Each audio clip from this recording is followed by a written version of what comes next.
I got so much motherfucking design on right now. Break it down, bring it back, make it clap. I got 3 old thoughts, new block, where that thing. Bitches on my line, and you know. Assalamualaikum warahmatullahi wabarakatuh. Kami dari kelompok 2 akan mempresentasikan salah satu fakta perubahan lingkungan, yaitu pemanasan global. Apa itu pemanasan global? Jangan-jangan taunya cuma pemanasan global. Nah, pemanasan global atau global warming adalah suatu bentuk ketidakseimbangan ekosistem di bumi akibat terjadinya proses peningkatan suhu rata-rata atmosfer, laut, dan daratan di bumi. Nah, global warming merupakan suatu proses yang ditandai dengan naiknya suhu atmosfer, laut, dan daratan. Sekedar info, suhu rata-rata global pada permukaan bumi telah melonjak dalam 100 tahun terakhir. Jadi, fix, bumi kita sudah makin memanas. Nah, penyebab pemanasan global yang pertama yaitu efek rumah kaca. Nah, karbon dioksida atau CO2 yang dihasilkan oleh kegiatan di bumi ini seperti pernafasan dan hasil pembakaran bahan bakar menyelubungi bumi. Karena kadarnya sudah berlebihan, maka CO2 seolah seperti kaca yang menutup permukaan bumi. Nah, selain karbon dioksida, juga sulfur dioksida dan metana pun sama seperti CO2 menyelubungi bumi. Layaknya sifat kaca, gas-gas yang melapisi tadi akan memantulkan infrared dari matahari yang seharusnya dikembalikan lagi ke angkasa. Infrared terperangkap di bumi. Kenapa kalau infrared warawiri di bumi ini? Begini, sinar inframerah memiliki panjang gelombang antara 760 nm sampai 1000 m dan frekuensi 30 GHz sampai 40.000 GHz. Tahu tidak? Benda panas akibat getaran atomik dan molekuler dianggap memancarkan gelombang panas dalam bentuk sinar inframerah, makanya sinar inframerah sering disebut dengan radiasi panas. Sebenarnya, efek rumah kaca itu ada gunanya untuk bumi kita dalam hal memberi panas. Jika tak ada efek rumah kaca, maka bumi ini akan diselimuti oleh dingin. Karena efek inilah, bumi menghangat. Namun, jika kadar berlebihan, maka akibatnya terjadilah yang dinamakan pemanasan global. Yang kedua adalah efek umpan balik. Selain efek rumah kaca, efek umpan balik juga memberi pengaruh pada pemanasan global. Umpan balik di sini contohnya adalah penguapan air. Proses pemanasan selain menghasilkan karbon dioksida, juga menghasilkan uap air. Contohnya reaksi pembakaran hidrokarbon. Nah, ada H2O alias air dihasilkan. Semakin banyak pemanasan yang terjadi akibat efek rumah kaca karbon dioksida, semakin melimpah uap air yang membumbung ke atmosfer. Uap air sendiri ternyata memberi efek rumah kaca seperti gas CO2. Nah, pemanasan yang terus terjadi itu menambah jumlah uap air secara terus-menerus hingga akhirnya tercapai keseimbangan konsentrasi uap air. Efek rumah kaca dari penguapan air disinyalir lebih besar dari efek rumah kaca gas CO2 yang menghasilkannya. Aneh kan, kalau banyak air rasanya lembab? Ya, memang kelembapan meningkat. Namun meskipun kelembapan meningkat karena kandungan air banyak, kelembapan relatif udara malah nyaris konstan, bahkan berkurang karena udara malah menghangat. Lamanya umpan balik perlahan mengingat CO2 di atmosfer betah dan berumur panjang. Umpan balik yang kedua disebabkan penguapan awan. Jika dilihat dari bawah, memang awan terlihat memantulkan lagi radiasi ke permukaan. Akibatnya akan terjadi peningkatan efek pemanasan. Umpan balik selanjutnya adalah sirnanya kemampuan es dalam memantulkan cahaya. Ketika terjadi pemanasan global, tentu es di daerah kutub mencair. Ironisnya, makin lama pencairannya, makin cepat. Ketika es mencair, daratan atau air di bawahnya akan jadi terbuka. Umpan balik tak selalu negatif, ada juga positifnya. Umpan balik positif muncul karena terlepasnya CO2 dan CH4 atau gas metana dari melunaknya tanah beku. Proses ini adalah mekanisme lainnya yang juga memberikan pengaruh terhadap pemanasan. Selain itu, es yang meleleh juga akan melepas CH4 yang ternyata menimbulkan umpan balik positif. Kemampuan lautan untuk menyerap karbon kurang maksimal jika suhunya naik. Mengapa? Hal ini disebabkan oleh berkurangnya tingkat nutrien pada zona mesopelagis, sehingga pertumbuhan di atom terbatas dibanding fitoplankton yang merupakan penyerap karbon yang rendah. Nah, selanjutnya penyebab yang ketiga adalah variasi matahari. Kenalan dulu yuk sama variasi matahari. Variasi matahari adalah perubahan jumlah energi radiasi yang dilepaskan matahari. Variasi matahari dipengaruhi siklus matahari 11 tahunan, siklus bintik merah.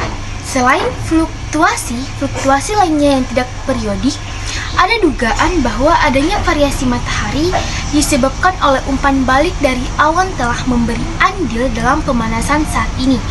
Penyebab pemanasan global karena variasi matahari dengan pemanasan akibat efek rumah kaca adalah pada variasi matahari terjadi peningkatan aktivitas matahari. Bagaimana proses pemanasan global? Seperti yang sudah dijelaskan di atas, bahwa pemanasan global atau global warming adalah fenomena perubahan iklim drastis yang diakibatkan karena kenaikan suhu rata-rata pada atmosfer laut. Proses jadinya pemanasan global secara umum dikarenakan adanya kenaikan suhu bumi yang diakibatkan oleh berbagai macam hal. Salah satunya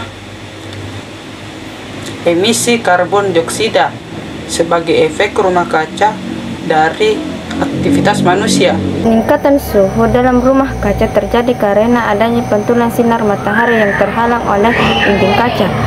Maka udara panas tidak dapat keluar atau greenhouse effect. Hal itu sama yang terjadi pada pemanasan global. Tumpukan karbon dioksida yang ada di atmosfer menahan panas keluar sehingga menyebabkan pemanasan global. Atmosfer bumi terjadi dari sekitar 78% nitrogen, 21% oksigen, dan 1% gas lainnya. Meningkatnya suhu rata-rata permukaan bumi yang terjadi adalah akibat meningkatnya emisi gas rumah kaca. Hal itulah yang membuat adanya pemanasan global yang menyebabkan perubahan sistem terhadap ekosistem di bumi, antara lain perubahan iklim yang ekstrem, advertisement. Adapun dampak-dampak pemanasan global, yang pertama, iklim tidak stabil. Di beberapa daerah, kekeringan melanda hebat karena kemarau. Adanya pemanasan global menyebabkan bagian utara dari belahan bumi utara atau Northern Hemisphere akan memanas lebih dari daerah lain di bumi. Akibatnya, gunung-gunung es kini mulai mencair sehingga daratan akan menyempit. Tidak banyak lagi dijumpai es yang mengapung. Daerah-daerah yang dulu mengalami salju ringan kini tidak mengalaminya lagi. Di pegunungan di daerah subtropis, bagian tertutup salju akan semakin sedikit serta akan lebih cepat mencair. Musim tanam akan lebih lama di beberapa area. Suhu pada musim dingin dan malam hari akan cenderung untuk bertambah. Daerah yang hangat akan menjadi lebih lembab karena lebih banyak air yang menjadi uap dan lepas dari lautan. Curah hujan di seluruh dunia telah naik sebesar 1% dalam 100 tahun terakhir ini. Badai akan ternyata lebih sering melanda. Selain itu, air akan lebih cepat lepas jadi uap dari tanah. Akibatnya, beberapa daerah akan menjadi lebih kering dari sebelumnya. Angin akan bertiup lebih kencang dan memiliki pola yang berbeda dengan sebelumnya. Topan badai atau hurricane yang mendapat kekuatannya dari penguapan air akan menjadi lebih dahsyat. Pola cuaca menjadi sulit terprediksi dan lebih ekstrim. Yang kedua, meningkatnya permukaan air laut. Cairnya es di daerah kutub telah menyebabkan volume air laut akan bertambah. Akibatnya akan terjadi peningkatan permukaan air laut. Tinggi muka laut di seluruh dunia telah meningkat 10-25 cm atau 4-10 inci selama abad ke-20, dan para ilmuwan IPCC memprediksi peningkatan lebih lanjut 9-88 cm atau 4-35 inci. Pada abad ke-21, tentu saja daerah seputaran pantai akan terendam, seperti negara Belanda yang kehilangan 17,6% daerahnya karena tenggelam oleh naiknya 100 cm permukaan laut. Erosi dari tebing, pantai, dan bukit pasir akan peningkatan. Ketika tinggi lautan mencapai muara sungai, banjir akibat air tidak pasang bisa dihindari lagi. Ya, suhu global cenderung meningkat. Jika kita membayangkan bahwa dengan panasnya bumi maka akan banyak makanan yang dihasilkan, maka bayangan itu keliru. Mungkin di suatu daerah akan menguntungkan karena mengalami musim hujan jadi lebih lama, tapi di daerah di belahan bumi lain sebaliknya akan mengalami musim panas berkepanjangan. Jika salju di daerah gurun sampai turun, pertanian gurun yang menggunakan air irigasi dari gunung-gunung yang jauh dapat menderita jika snowpack atau kumpulan salju yang dihasilkan musim dingin, yang selama ini berfungsi sebagai reservoir alami, akan mencair sebelum puncak bulan-bulan masa tanam. Belum lagi tanaman pangan dan hutan dapat mengalami serangan serangga dan penyakit yang lebih hebat. Panas, kita sebagai manusia tak nyaman, begitupun dengan makhluk hidup yang lain. Efek pemanasan mengganggu kehidupan. Hewan-hewan akan bermigrasi mencari tempat sejuk. Tumbuhan mengubah arah pertumbuhannya mencari tempat yang mendukung pertumbuhannya. Manusia yang dikaruniai akal mungkin akan melakukan hal yang meminimalisir panas yang muncul. Namun makhluk lain tentu tidak. Hewan dan tanaman bisa jadi berakhir dengan kepunahan karena tak mampu beradaptasi. Nomor 5, dampak sosial dan politik. Kondisi cuaca yang tak menentu menyebabkan munculnya berbagai penyakit. Bagi para petani, kondisi hujan yang tak kunjung usai bisa menggagalkan panen. Sementara jika panas berkepanjangan juga menyulitkan mereka untuk mulai pertanian karena susahnya pasokan air. Panas juga menyebabkan hutan mudah mengalami kebakaran. Banyak titik api yang berpotensi terbakar. Hutan di Indonesia sudah sering terbakar. Masalah kebakaran hutan sempat pelik dan sulit dicari solusinya. Cara mengantisipasi pemanasan global berikut ini adalah beberapa langkah yang bisa dilakukan untuk turut serta dalam meminimalisir dampak pemanasan global. 1. Konservasi lingkungan seperti melakukan reboisasi penanaman pohon dan penghijauan lahan kritis. 2. Menggunakan energi yang bersumber dari energi alternatif, energi air, matahari, angin, bioenergi, guna mengurangi penggunaan energi bahan bakar fosil, minyak bumi, dan batu bara. 3. Daur ulang dan efisiensi energi.